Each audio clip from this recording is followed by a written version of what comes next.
Hello guys and welcome back to Reading Club. So today I'm going to read you Daisy and the Trouble with Zoos, Chapter 3 and Chapter 4. Chapter 3. When my mom woke me up, it was 8:30. "Happy birthday, Daisy," she said. "Wake up, sleepyhead, it's 8:30. I told her I hadn't been asleep at all night and that it was her fault because she should have let me open just one present. Mom said not to worry because now I could open all my presents. Once I'd opened all my birthday cards. The trouble with being made to open your birthday cards before you've opened your presents is birthday cards aren't anywhere near as good as presents. Mom says that cards are important because they have birthday messages in and they tell you who the presents are from. I got a shaker marker painting set from my Auntie Sue and Uncle Cleve. I got a slippy, slidey water slide that you can squirt washing up liquid on from my nanny and grampy, except our garden doesn't slow very much, so it won't be very slidey. It should still be quite slippy though. Mrs. Pike, my neighbor, bought me a big book on cats, and Mom bought me a new second-hand bike with bigger wheels and a higher saddle, plus a basket on the front to put things in, plus a drink bottle full of orange squash, which is my favorite allowed drink. But my best birthday present was my surprise birthday trip to the zoo with Gabby and Dylan. I had known for ages I was going to have a special birthday treat, but I didn't know till this morning that I was going to be going to the zoo with Dylan and Gabby too. Mom told me when I was eating my breakfast. I was so excited, one of my cornflakes went down sideways. And then things got even more exciting. I thought Dylan and Gabby were the extra special secret surprise bit of my birthday treat, but I was wrong. Dylan and Gabby coming to the zoo with me was only just one little bit of the extra special secret surprise. The biggest bit of my extra special secret birthday surprise was, you're never going to guess. Go on, guess. You'll never guess. Have you guessed? I bet you haven't. Okay, I'll tell you. The biggest bit of my special secret birthday zoo surprise was I was going to feed the penguins at the zoo. My mom had actually arranged for me to go into the actual penguin cage with the actual zookeeper and feed actual penguins on my birthday. Real actual penguins with actual beaks and everything. How brilliant is that? Gabby and Dylan were coming to our house at 10, and then the three of us were going to spend a whole day at the zoo together, plus my mom. Plus, out of the whole zoo, I would be the only one out of absolutely everyone that would be allowed to feed the actual penguins in the actual penguin cage today. How totally brilliant is that?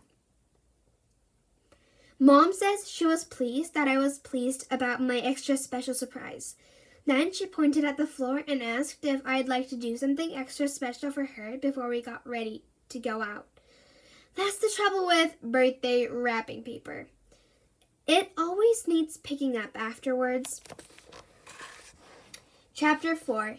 The trouble with waiting by the window for your best friends to turn up is they never turn up when you want them to. I was ready at 9:30. Why couldn't they be too? Mom told me to stop steaming up the glass or I'd have to clean the window with a duster. That's the trouble with breathing when you're excited. Your teeth get too hot. The rest of me was getting quite hot too. That's the trouble with having your birthday in March. You have to put far more clothes on when you go out for birthday treats. If my birthday was in the summer, I could have just worn flip-flops and shorts and a t-shirt and knickers. And socks. Actually, not socks. Not with flip-flops anyway. Anyway, Mom told me to take my duffel coat and scarf off and wait until Gabby and Dylan arrived before I put them on again.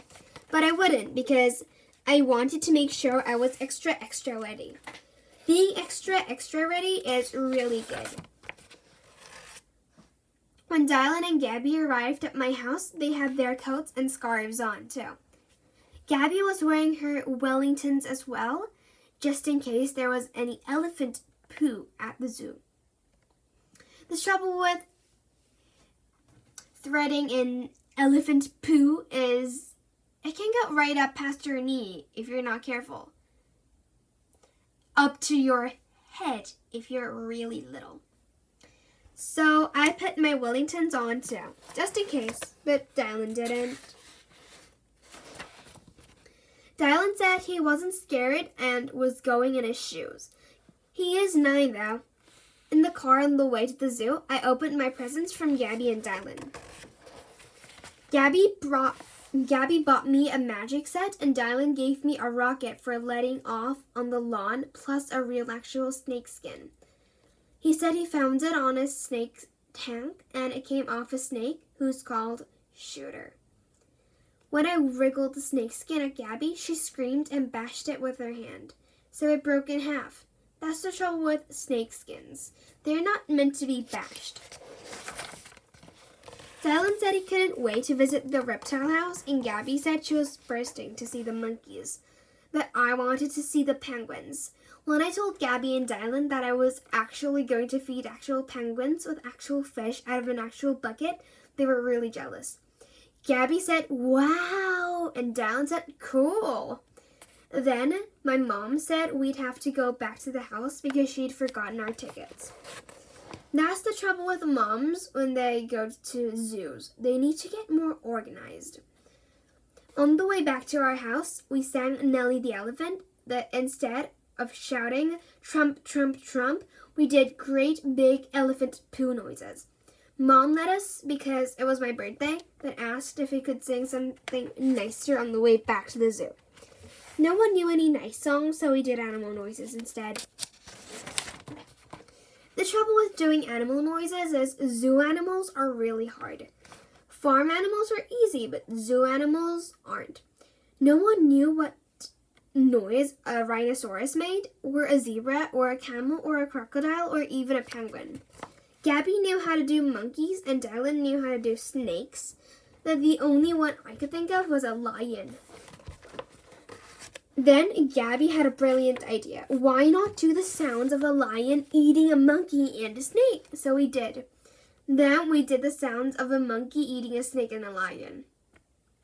But the funniest one was the sound of a snake eating a lion and a monkey with squirty cream.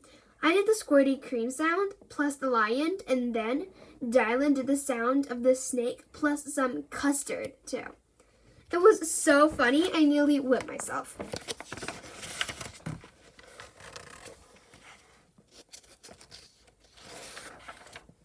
Mom said it was so noisy too, then asked us if we would mind making the sounds of a giraffe instead. None of us knew what a giraffe sounded like, so Mom said, actually, giraffes don't make any sounds at all, which is silly and impossible. So we all made hairy gorilla noises instead. Mom said we were getting overexcited, which wasn't true, but when we started doing dinosaur noises, she said if we didn't stop, then she would. When we asked her what she meant, she said that if we didn't stop doing dinosaur noises right there and then, she would stop the car right there and then. So we stopped, and she kept going. Well, that's the end of this channel. I hope you enjoyed my readings of it, and I'll come back tomorrow with a new and improved channel. Bye, everybody!